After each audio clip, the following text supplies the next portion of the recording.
राष्ट्रीय शैक्षणिक धोरणाचा फेरविचार करण्याची प्राध्यापक सुनील शिंत्रे यांची मागणी। गडिंग्लज येथे समविचारी शैक्षणिक व्यासपीठाची बैठक, धोरणातील त्रुटींवर चर्चा। शिक्षक, संस्थाचालक, विद्यार्थी व पालकांच्या समस्यांसाठी लवकरच शैक्षणिक कार्यशाळा। राष्ट्रीय शैक्षणिक धोरण 2020 लागू झाल्यानंतर प्राथमिक ते महाविद्यालयीन स्तरावरती निर्माण होणाऱ्या संभाव्य परिणामांचा विचार करून धोरणाचा फेरविचार करावा, अशी मागणी सारथी चॅरिटेबल ट्रस्टचे अध्यक्ष प्राध्यापक सुनील शिंत्रे यांनी केली आहे।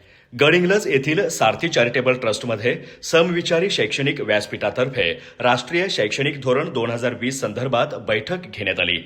गेल्या 3 वर्षांमध्ये धोरणाची अंमलबजावणी करताना भेडसावणाऱ्या त्रुटींचा आढावा घेऊन त्या संदर्भात चळवळ उभी करण्याबाबत बैठकीत विचारविनिमय करण्यात आला।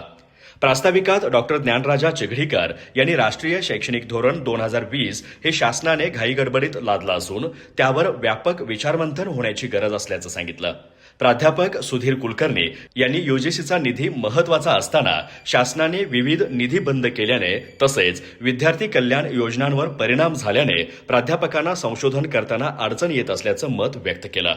नवीन शैक्षणिक धोरण घाईगडबडीत राबवण्याचा उच्च शिक्षण मंत्री चंद्रकांत पाटील यांचा अट्टहास असल्याची टीका यावेळी करण्यात आली। शिवाजी विद्यापीठ कोल्हापूर येथून या धोरणाच्या अंमलबजावणीची सुरुवात करण्यात आली आहे। मात्र गेल्या 3 वर्षांमध्ये धोरण राबवताना संस्थाचालक, महाविद्यालये, शिक्षक, विद्यार्थी आणि पालकांना भेडसावणाऱ्या समस्यांकडे दुर्लक्ष करण्यात आल्याचा आरोप करण्यात आला। बहुजनांचं शिक्षण खंडित करण्याचा सत्ताधाऱ्यांचा डाव उलथून टाकण्याची वेळ आली असून धोरणातील त्रुटींवर चर्चा करून त्याचा फेरविचार करावा, अशी आग्रही भूमिका मांडण्यात आली। प्रसंगी रस्त्यावर उतरून आंदोलन छेडण्याचा इशाराही देण्यात आला।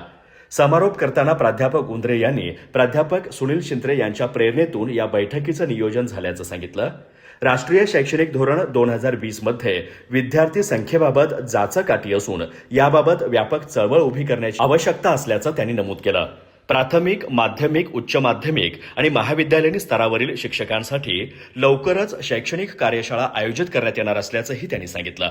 बैठकीस कॉम्रेड संपत देसाई, प्राध्यापक सुनील देसाई, प्राध्यापक ज्योतिराम सोरटे, डॉक्टर अनिल पाटील, प्राध्यापक के.जे. अदाते, एस.ए. वडराळे, प्राध्यापक महादेव माने, प्राध्यापक P A. Bobhate, doctor A S. Arbole, S V. Patil, B B. Mamtapur, प्राध्यापक Appasaheb Kamlakar, S M. Fernandes, Suresh Arjun Powar, doctor V G. Suryavanshi आदी उपस्थित होते। अधिक माहिती आणि ताज्या घडामोडींसाठी आजच आमचे चॅनल सबस्क्राईब करा।